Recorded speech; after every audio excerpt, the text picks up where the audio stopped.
Soyez bénis, soyez bénis. Alors méditons ensemble dans Exode 3, les versets 1 à 22. Moïse faisait paître le troupeau de Jéthro, point de suspension, à Horeb. Verset 1. Alors Dieu prépare toujours en miniature ce qui sera fait en grandeur nature.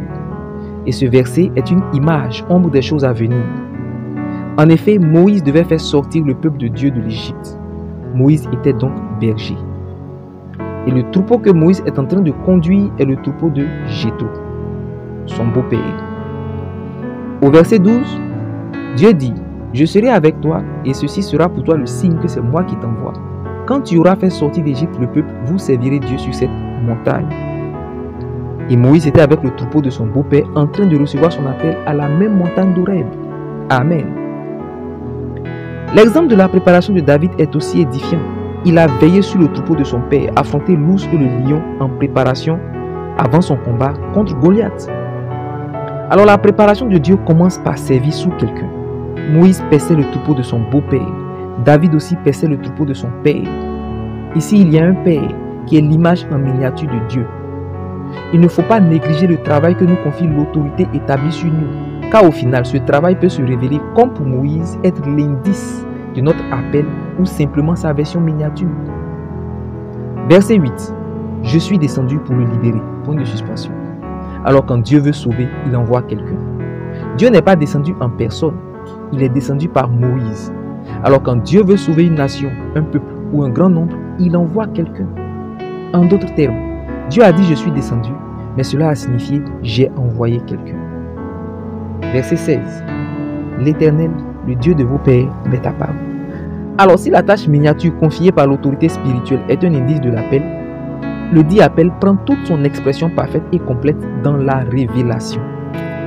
En effet, Dieu se révèle à Moïse dans le buisson ardent pour l'appeler. Pour donner une mission, Dieu se révèle. Alors la révélation fait la différence. Le verset 16 le démontre clairement. Moïse a eu la révélation, il a vu Dieu.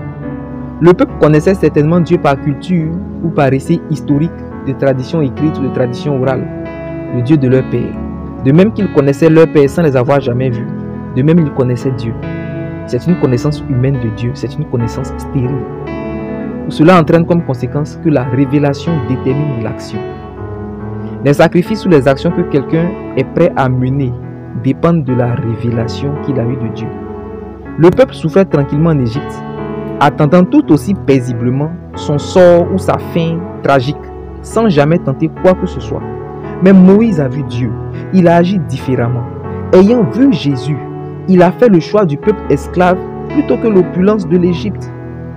Les choix forts et sacrificiels sont le résultat du niveau de révélation qu'a quelqu'un.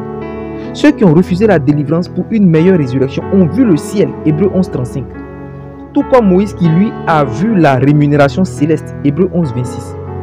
Ce constat me fait comprendre aussi que la révélation du ciel, la révélation de Dieu est bien plus réelle que le monde qui nous entoure. Sinon les héros de la foi n'auraient pas pu faire ces énormes sacrifices. Leurs actions sont hors de logique. Sans révélation, il n'y a pas de solution. Dans les versets 15 à 22, Dieu dit à Moïse ce qu'il devait faire. Sans révélation, Moïse, bien que voulant aider les siens, a fini par fuir, ayant tué un Égyptien en voulant séparer une querelle fratricide. La bonne volonté n'a pas suffi. La méthode pour aider le peuple n'était pas la bonne. C'est l'absence de révélation qui nous fait échouer. Alors je prie pour toi. Que le Saint-Esprit te donne du discernement, afin de ne plus négliger ou mépriser l'ordre ou l'instruction de l'autorité établie sur toi. Que le Saint-Esprit te donne la révélation de ton appel. Que Dieu te bénisse.